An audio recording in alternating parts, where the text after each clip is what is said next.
Watching live the 2023 general election, National Coalition Center, live from Abuja here. A number of states have been announced while INEC awaits the results from Nasarawa State. In the meantime, let's quickly bring in our guests, but before that, let's just tell you that 2 days after polls closed in Africa's largest democracy, votes are still being counted, and Nigeria still awaits her next president. Electoral body INEC has announced presidential results from 10 states so far. The biggest upset is perhaps from Lagos, where Labour Party's Peter Obi clinched victory in a traditionally APC stronghold. His closest competitor, Bola Tinubu, a former Lagos State governor, came second. We'll have more on the results announced today in a minute. Well, John knows now to make sense of happenings we have seen so far. And our special coverage is Dr. Sam Amadi. Good to see you and thanks for your time. This is a moment Nigerians and the world have been waiting for. But again, let's start from the breaking story. Nigeria's former president, Olusegun Obasanjo, has written and expressed his feelings and concerns about those polls. You've seen that that press release by Nigeria's former president. Let's listen and then we'll come back to you and make sense of what that is about. Absolutely. It is no secret that INEC officials at operational level have been allegedly compromised to make what should have worked not work and to revert to manual transmission of results, which is manipulated and the results doctored. The chairman of INEC may claim ignorance, but he cannot fold his hands and do nothing when he knows that election process have been corrupted, and most of the results that are brought out, outside beavers and server are not true reflection of the will of Nigerians who have made their individual choice. At this stage, we do not need wittingly or unwittingly to set this country on fire with the greed, irresponsibility, and unpatriotic act of those who allegedly gave money to INEC officials for perversion and those who collected the blood money. Let me appeal to the chairman of INEC, if his hands are clean, to save Nigeria from the looming danger and disaster which is just waiting to happen.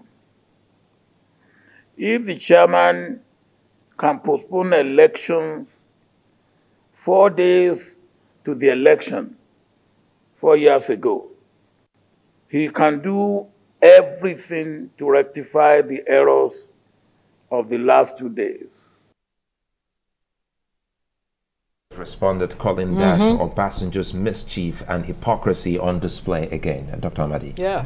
I think, look, I'm a critic of Obasanjo, President Obasanjo, former General Obasanjo, or General Obasanjo retired. But I think he has provided for us the clearest path. Recall that on the night of this election, I did say that this was the lowest. I mean, it was a disaster that INEC could not upload the election. The heart of the electoral reform was the electoral transmission. And by the way, let's clear one point. The argument of INEC, the chairman, is a lame one. Look, Section 60 says you have to transmit election in the mode INEC has determined. The debate was whether to say it must be electronic or not. The National Assembly, in its wisdom, considering certain disparity on technology penetration and all that, says INEC would determine the mode. INEC makes a guideline, clause 38, saying the mode we have chosen. I'm a student of administrative law, I teach administrative law, and I studied at the best place in the world. When a regulator is given power to choose a mode, and you chose the mode, you are bound, no more discretion. By a guideline, which is a law. INEC says the mode we have chosen, since the National Assembly has delegated to us the responsibility to choose a mode, which is the best because of expertise, we have chosen mode A. INEC has no more discretion. And so Festus Keyamo is absolutely wrong. There's no discretion. So what Obasanjo is saying is this. This election has been compromised in many ways.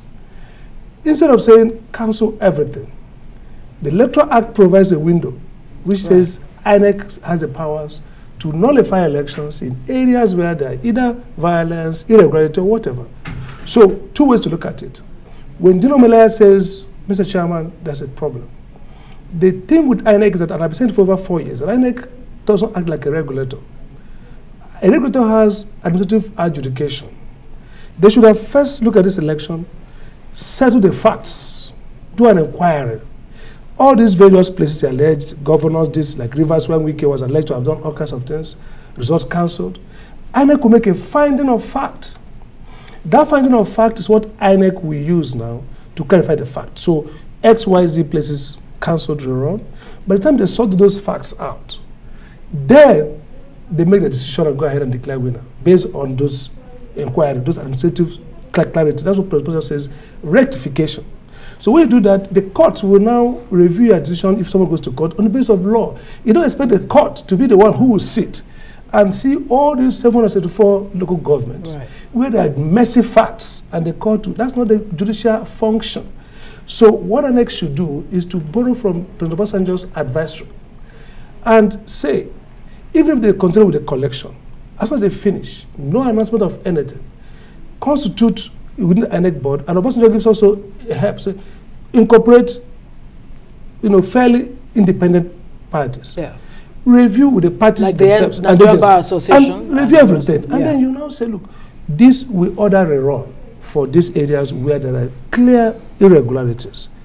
The most important thing is not declare a winner, and that's really the pro-Nigerian problem. If you look at what happened in Mali, all around us, elections has been the major destroyer of democratic stability because of winner takes all. So don't say that is almost criminal to say we declare, go to court. Courts are not designed to deal with election in terms of when you don't do no voting in Obiabo, for example, where my brother lives. 500, a particular booth, 500 people, no election happened. In my local government in Gopala, or Hekelem, for example, 5 polling units, 3 no election. No, the next door, 2 no election. But the point needs to be made. Those are not what a court will determine. Yes. It's what you would determine. The point needs to be made very clearly that former President Olusegun Obasanjo is not calling for an outright cancellation of the election. He's saying in the places where there are question marks, big question marks, there is a need for a rerun. And to now, but is it not too early to be asking for that? Barely 10 or 11 states, have been announced. No, it's not too early or late. No, look at it. It's actually almost getting late. Okay. Before you start announcement, if INEC had the structural, the regulatory process, as soon as elections are happening and you're getting facts, filed by the parties, complaints. I'll give you an example. In what happened in 2000, George Bush and Al Gore, okay? Right. Bush, Al Gore. In Florida. In Florida. Secretary of State Harris had to make a determination, administrative determination, which is like INEC, to say, after a determination, the election was stopped for 2 days. They had to go through administrative hearing. And she finally decides, I accept these child ballots. And few votes, I make a call for Bush. It's then, like so much, they went to court, Supreme Court, and the Supreme Court says, we have found that decision. But the missing link here is that finding of fact, what happened? You have to do that before you call the results. What happened as to the question of why were you not able to upload on the IREF? First, what happened? 3 things. One is, what happened with those areas elections allegedly didn't hold? What happened with areas elections suppressed where governors, altered? And then what happened allegedly? With IREF? Allegedly suppressed. And what happened with where IREF people are disputing results now?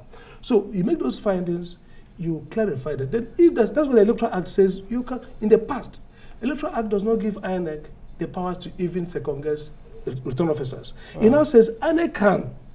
In 2019, when Governor Senator Urocha Sokorocha allegedly was alleged to have used at gunpoint to write his own result, people in INEC advised INEC, said, no, let them go to court. wash our hands. We say no. A man who delegates a function to somebody has a right to countermand that function if it's not done properly. Now the Electoral Act has solved the problem. It says you INEC still have the right to cancel results. So what I'm saying now is that the rectification of President talks about is for INEC to first sit down in this fact finding, and now he says incorporate these independent bodies and the party themselves, agents of 4 or so parties. You sit down, look at all that are submitting to you, video evidence, some of them documentary evidence. Or for example, if you go to a polling unit and people are scattered, maybe there are about 1,000, and suddenly 200 people voted. That tells you a story that vote is not credible. You do a new election. I think that said, but we must also go back to the president, because clearly he made allegations, weighty allegations. Very weighty allegations. And corruption. Yes, and he was emphatic about these. Not mincing any words at all. Talking about compromise from the INEC chairman specifically and some officers. Correct. From no other than Nigeria's former president. And some think that's... it's too weighty, I agree with you. Yes. And what I know about presidents, including serving or retired, they have intel that is not available to all of us. So I cannot say here, all I'm going to talk about is what I know based on process and law. The president who is not a flippant fellow, the president who has towering reputation, to come on air and says corruption, I want to trust that he has his facts. Now that further reinforces the need for carefulness. I'm even talking about irregularity of fundamental nature. In the EU, I listened to on Arise, the US diplomat who was part of the observers, and he made very clear issues because they understand this issue around administrative clarity. He can't just run an election without acting as administrator, fair, balanced, impartial. But what the person is adding is a second dimension of the crisis, which is, apart from this fundamental flaw, by the way, arguably as a lawyer I can tell you, the court can cancel this election for it's a fundamental failure that he did not upload the election when Section 30 and Clause 38 makes it a criminal action for a polling officer not to upload. But beyond that is the corruption question, which has now put on the table. And that's why some of us are saying there should be a thorough audit of INEC, irrespective of, you see, process is more important than outcome. Process is what gives legitimacy to the outcome. Can win election. Absolutely. It's only 4 years. But when Dele Alake of the APC Presidential Campaign Council says, look, after all, Tinubu lost in Lagos, that in itself, as far as they're concerned, is an indication or indicative of the fact that it's this fair. was, that's fair. Okay, let's it's put it, it's a quid pro quo. Tinubu lost in Lagos, so that redeems the flawed procedure. Assuming Tinubu lost unfairly, assuming there were errors in, why should Tinubu lose Lagos if it was not fair? Why should Obi or Atiku win? The point here is, elections are not about who wins. The design of election is to confer legitimacy on governance. So if elections are flawed, even if by miracle we appoint bishops and imams to select for us the leader, and by rigged process they got angel, there will be stability. The idea of the election is simple. Fix the problem. So if Obi won, Tinubu lost, and by the way, there will be people who have been saying we won big. By bigger margin. So assuming they won 10,000. by 60%, let's say they got close to 700 votes, and Tinubu got 200 or 300. That could determine the outcome of election. We are going to look at simple majority and two-thirds. So the question of winning, for example, when people are complaining about Rivers, I guess they won Rivers. They're complaining about suppression of votes. The same way Atiku could complain, the same way Tinubu can even complain. I think, Dr. Amadi, so the question is about where you won. I think I get the sense of what you're explaining, and clearly, it makes nonsense of beavers, because if we've heard the INEC chairman not once, not twice speak of overvoting, it then means, because first you have to come before beavers to get that authentication. Yes. So how did we get to overvoting if beavers was actually used? That's the point. So he has asked each person who comes, what are the problems? Some say overvoting. So that raises the question, investigation. And this can happen in less than 48 hours, less than 20 to 24 hours, even 6 hours. You need to shut down and sit with your team and go through this evidence. That's what people do everywhere in the world. If you watch election in Kenya when they had crisis, that's delayed. This idea that when we vote on Saturday, then we must call the election on Monday or Tuesday, and then people go to court. That's the problem. You see, we are judicializing politics, and it has its own dimension for anarchy. In Imo State, where the Supreme Court, rightly or wrongly, picked a winner. Till today, that state is ungovernable. Why? Because people feel, what the heck, who are these 5 Plantonian guards sitting, great guys, sitting, or 7 of them sitting somewhere in Abuja, and 10 of them are governor.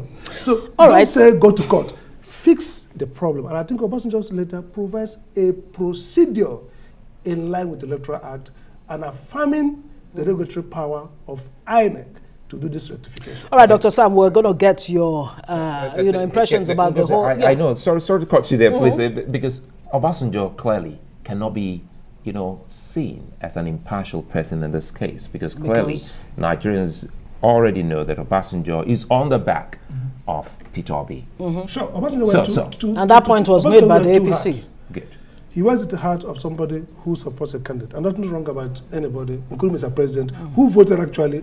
And displayed his... So if the president is not acting to save the situation, we will say because he voted for Tinubu, he should keep quiet. Obasanjo is playing the role of a statesman.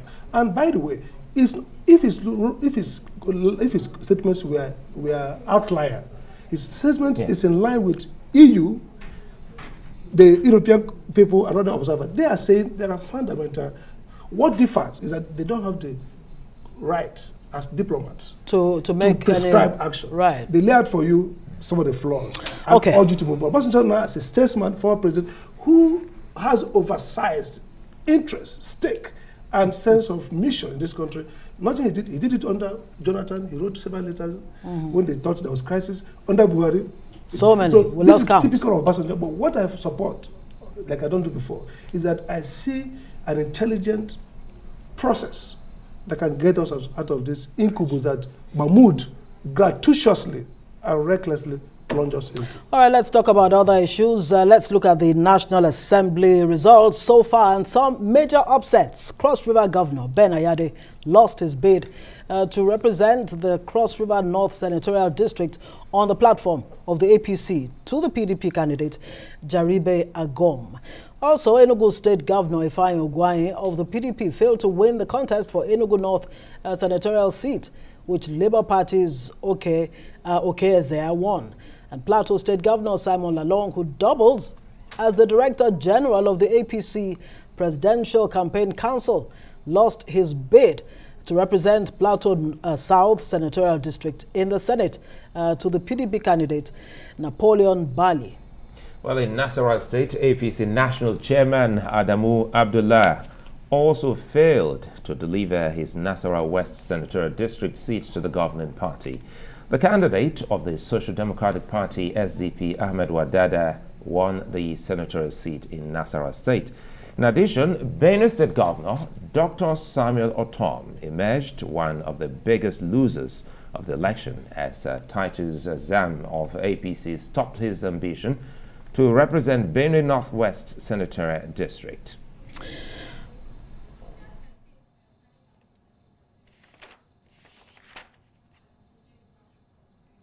All right. Okay, so let's bring you the presidential election results, starting with Lagos State. Dr. Sam, you see those figures there. APC 572,000, Labour Party 582,000. The next, of course, is the NNPP 8,442. Wow, the PDP scored 75,750. That's from Lagos State. Dr. Sam Amadi. I mean, a lot has been said about this offset, but let's continue with the numbers. We only heard not too long ago, Katsina State, APC 482,283. The Labour Party scored 6,376, while the NNPP went home with 69,386. The PDP 489. That's very thin margin. Interesting. Yeah, very interesting. Solai, you want to take... Well, okay, they're still on and Katsina. that's the state of the President Buhari. The President's home state. So I'd like to see that again. I know we have to go back to Katsina State. Let's see Katsina. That's the home state of President Buhari. And you need to see the results. There you have it on your screen. And you can see the figures from the APC, 482,000. And of course, in that state, the PDP won 489,000. By a margin of about 7,000. What does that say to you, Dr. Sam Amadi? I mean, this is the president's home state. This ties in with the story around stoning. I mean, clearly, this president is not popular, in his hometown. It might be elsewhere. And this is really surprising because Buhari came with a magical image. You know, it's like, in fact, it would have been, in those days, 1 million, okay? Everybody would vote for Buhari. So 8 years after, and it happens with presidents, you know, expectations are not well managed, failure here and there. PDP beating him in Katsina. Tells us I'll come back to it so that we can talk more of that because we have pretty much more to Yes, take indeed. now. We have Ekiti State, beginning with APC, of course, 201,494, followed by the Labour Party, 11,397, NNPP, 264, that's 264, while the PDP scored 89,554. Moving on from Ekiti State, let's take it to the next state. That's Kwara. Also, that particular state is actually in contention by the PDP. Well, the APC carried the day as far as these figures are concerned, 263,572. Labour Party, 31,166.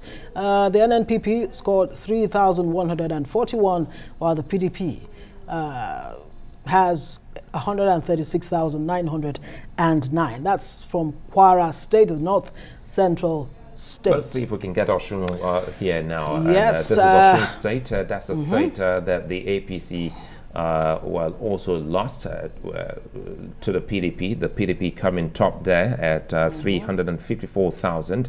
And the APC coming closely with 343,000, and we can see the Labour Party there making some kind of audacious incursion in that state, 23,000, and 713 by the NNPP. What's the next state that we have? We should have Ondo State. We should have Ondo State now.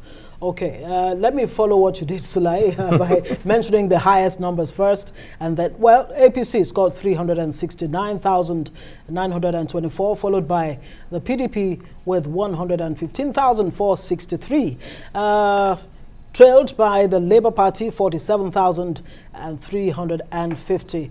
And of course, the NNPP scoring the lowest there in Ondo State with 930. Let's go to Ogun State, very good neighbor of Lagos State.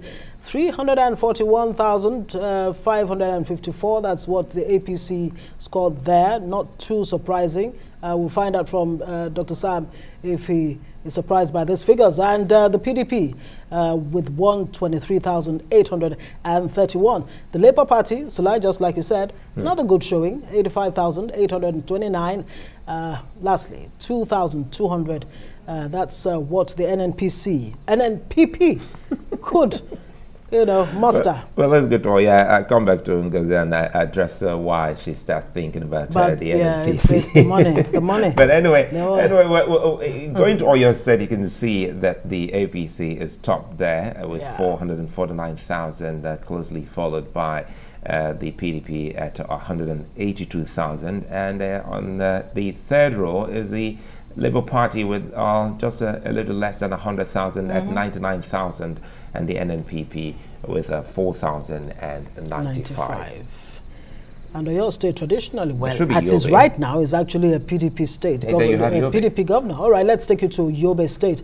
APC, has 151,459. Labour Party, 2,406. That's an interesting figure from the NNPP, yes, with 190, almost 200,000, 198,567. And the PDP has, 18,270 in its kitty. Let's go to the next state. That is the southeastern state of Enugu, where the Labour Party, it's what we call in this part a landslide. You could actually call it a tsunami. Not a surprising figure to anyone. The Labour Party scores 428,640, followed by the PDP with 15,749. APC could muster 4,772 in Enugu State, while the NNPP, didn't have much showing there, 1,808.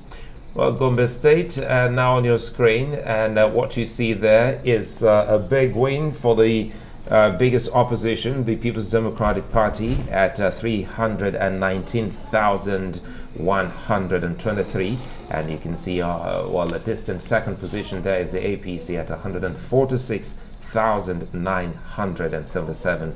The Labour Party didn't do badly there, 26,160, and the NNPP, surprisingly, wow. it's 10,000. Surprisingly, because a lot of people had thought that that's another stronghold of the NNPP. All right, let's go to Jigawa. Used to be part of the old Kano state. Jigawa State there, APC with an amazing showing of 421,390, followed by the PDP with 386,587.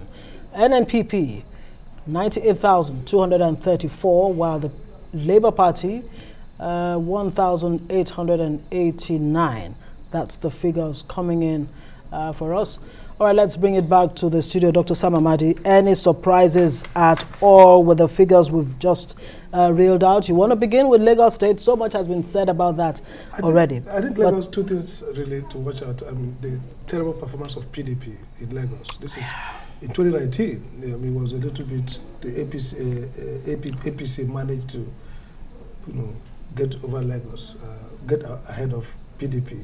Some people thought, with the vote suppressions alleged in places like Kota, maybe PDP would have even won, or but here, the Obi factor played big here. I mean, the obedience will argue that they did far better, but with what they have done to push Tinubu, who is running presidential election, Tinubu has always held this place under lock. From 1999. Even when Jonathan tried a lot with some kind of coalition, to everybody, it couldn't work.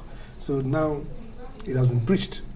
The bridge has got a breach. Whether it will be enough to collapse it in March 11 is a big question. That's the governorship election. Exactly. I already say maybe PDP should now move to the Labour. Labour say PDP has no structure in Lagos. They just have to tag on because clearly the result doesn't show any structure in Lagos for PDP. So Lagos has now become an APC Labour race, no matter what happens in the rest of the election. If you look at, of course, another place that's really surprising is the underperformance of NNPP, both Kano and Jigawa in the rest of the north. For results so far, we expected that they would do better. Yeah. The showing is not very encouraging. Okay. Sam Amadi, let's put you on hold very quickly. Well, let's go to the National Coalition Center of INEC, where political editor and director of news, Sambo, is standing by to give us the latest. Samna, you've been doing a great job. Tell us what's the latest. We've been hearing all kinds of things coming from there. There were protests earlier. There was a walkout and what have you. How has INEC really been responding to this situation?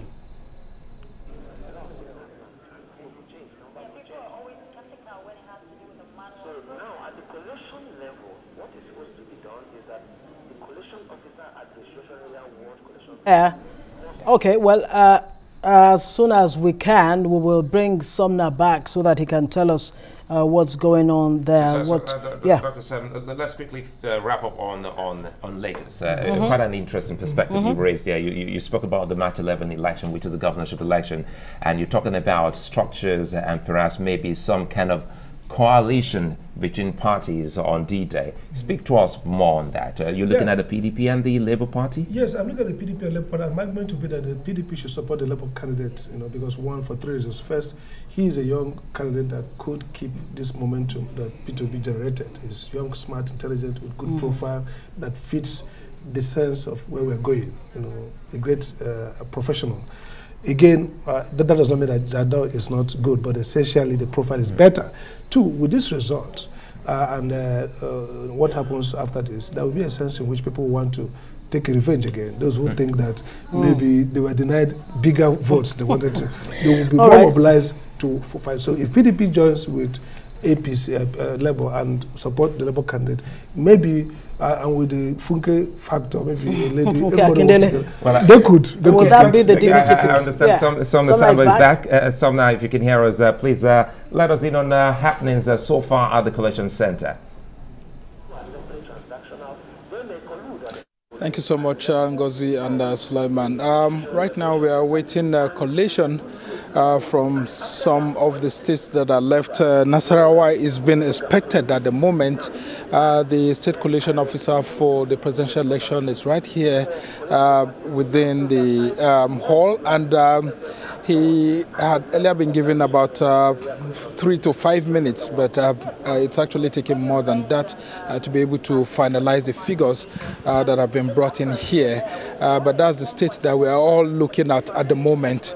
And previously, we had got figures from Katsina State, Adamawa State, Jigawa State, Gombe State, and of course Lagos State, including others which we had earlier broadcast to our viewers. And of course the nation is still watching all through, and everyone is hoping that this process will continue to be hastened up. At the moment, what we are expecting is nothing other than some of these state collation officers, improving on the process of, filing their reports, because it's been taking some time when they come around here. But the good thing is that once the process begins, it doesn't take much time, except for a little verification here and there. So basically, that's where we are right now. The INEC National Chairman, who happens to be the presidential returning officer here, said that if after Nasarawa we don't have any more states, then he may be forced to adjourn this session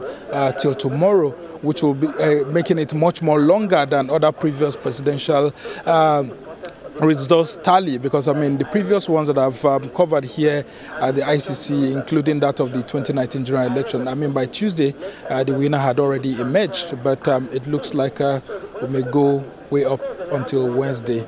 That's the latest from here now. Somna, before we let you go, former Nigerian leaders have been weighing in on the issue of the conduct of this election. Are you hearing anything? Is there any plan on the part of INEC to, fix some of the lapses that have been pointed out? What's likely to happen, especially with calls that this election should be halted for now, the results? Well, the INEC National Chairman hasn't said anything to this effect. The President's letter, as at now, does not have any effect within this precinct. The INEC National Chairman continues to take results from the states as they come on. And then, of course, the political parties had earlier raised some observations, and of course, including some of the opposition parties like the PDP and Labour Party staging a walkout here.